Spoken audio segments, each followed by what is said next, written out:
Sering banget kan kita bertanya-tanya, apa sih yang sebenarnya terjadi di Korea Utara? Kok kayaknya susah banget dipahami? Nah, kuncinya mungkin ada di satu kata ini, Songjun. Kali ini kita bakal coba bongkar ideologi militer utama ini, yang benar-benar jadi tiang penyanggah seluruh negara mereka. Kita mulai dari dasarnya dulu ya. Oke, kita langsung aja ke intinya. Ada kutipan dari dokumen pemerintah mereka yang, wah, ini menjelaskan semuanya. Ini bukan cuma soal punya militer yang kuat loh ya, tapi ini soal menempatkan tentara sebagai pusat dari segalanya. Kekuatan tertinggi, paling absolut. Jadi apa sih sebenarnya Songun itu?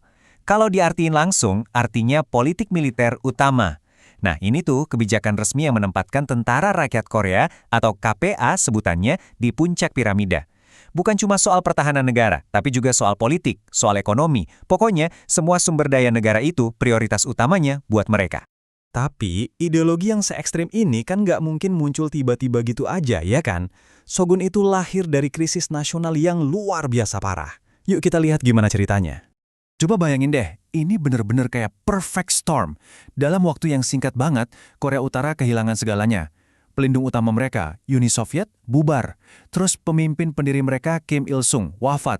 Dan puncaknya, mereka dihantam bencana kelaparan yang parah banget yang dikenal sebagai pawayang sulit. Nah, di tengah kekacauan total inilah, tahun 1995, Kim Jong-il muncul dengan konsep Songun. Ini semacam respon darurat untuk menyelamatkan negara yang diambang kehancuran. Dan meskipun Songun ini jadi sorotan di zaman Kim Jong-il, idenya tuh sebenarnya nggak baru-baru amat. Akarnya itu udah ada dari dulu, dari pengalaman bapaknya, Kim Il-sung, waktu masih jadi pemimpin gerilya. Jadi keyakinan kalau militer itu satu-satunya jaminan kedaulatan, itu udah kayak mendarah daging di negara itu. Oke, jadi pertanyaannya, kenapa harus militer utama? Kenapa pilihannya se-ekstrem ini? Nah, para analis punya dua teori utama nih buat ngejelasinnya. Nah, yang menarik di sini adalah kedua teori ini nggak saling bertentangan, malah bisa jadi dua-duanya benar. Teori pertama, soal ancaman dari luar. Ya masuk akal kan? Uni Soviet bubar, mereka jadi sendirian dan merasa rentan. Jadi memperkuat militer itu langkah buat bertahan hidup. Teori kedua, ini soal politik internal. Kim Jong-il kan baru aja mewarisi kekuasaan dari ayahnya. Basis kekuasaan dia yang paling kuat itu ya militer. Jadi dengan ngasih prioritas ke militer, dia sekaligus mengamankan posisinya, nyingkirin kelompok-kelompok lain di pemerintahan yang mungkin bisa jadi saingan. Jadi apapun alasannya, dampaknya itu wah, luar biasa besar. Songun ini bukan cuma mengubah kebijakan, tapi benar-benar merombak total negara dan masyarakat Korea Utara. Dari pucuk pimpinan sampai ke rakyat biasa. Sebelum Songun, ideologi utama mereka itu kan Juche atau kemandirian. Tapi di era Kim Jong-il, Songun mengambil alih panggung utama. Juche nggak hilang gitu aja sih, tapi posisinya jadi nomor 2. Logikanya gini, gimana mau mandiri kalau negara nggak kuat? Jadi kekuatan militer, alias Songun, jadi syarat utama buat segalanya, termasuk buat mencapai Juche itu sendiri. Terus, gimana sih dampaknya di kehidupan sehari-hari? Gini, sumber daya yang langka, kayak makanan atau bahan bakar, militer dapat duluan. Titik. Soal kebijakan luar negeri, semuanya dilihat dari kacamata militer.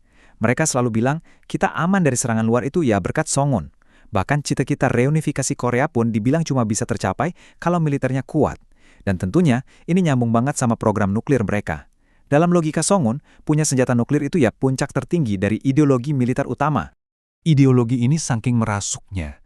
Sampai-sampai negara menciptakan yang namanya 12 keajaiban Songun. Ini bukan sekedar poster propaganda loh ya. Ini levelnya udah pembangunan mitos. Tempat-tempat kayak Gunung Paektu atau Ladang Kentang gitu, diubah jadi semacam situs suci yang wajib dikunjungi. Seolah-olah ideologi Songun itu ditanamkan langsung ke tanah dan alam Korea Utara. Oke, ini kan doktrin politik yang kelihatannya rumit dan cuma urusan internal mereka. Tapi, kenapa ini penting buat kita yang ada di luar sana? Nah, ini dia poin kuncinya. Setiap kali kita lihat berita soal Korea Utara, entah itu peluncuran misil, parade militer besar-besaran, atau bahkan saat mereka mau negosiasi, semua tindakan itu ada logikanya, yaitu logika Songun. Jadi, itu bukan tindakan acak atau gila, itu adalah cerminan dari ideologi yang menempatkan militer di atas segalanya.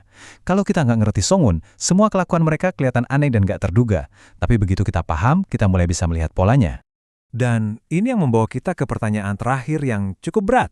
Kalau seluruh fondasi negara, politiknya, ekonominya, bahkan masyarakatnya dibangun di atas gagasan bahwa militer adalah segalanya, Gimana caranya negara itu bisa memilih jalan damai? Pertanyaan inilah yang sampai sekarang jadi tantangan terbesar dunia dalam menghadapi Korea Utara.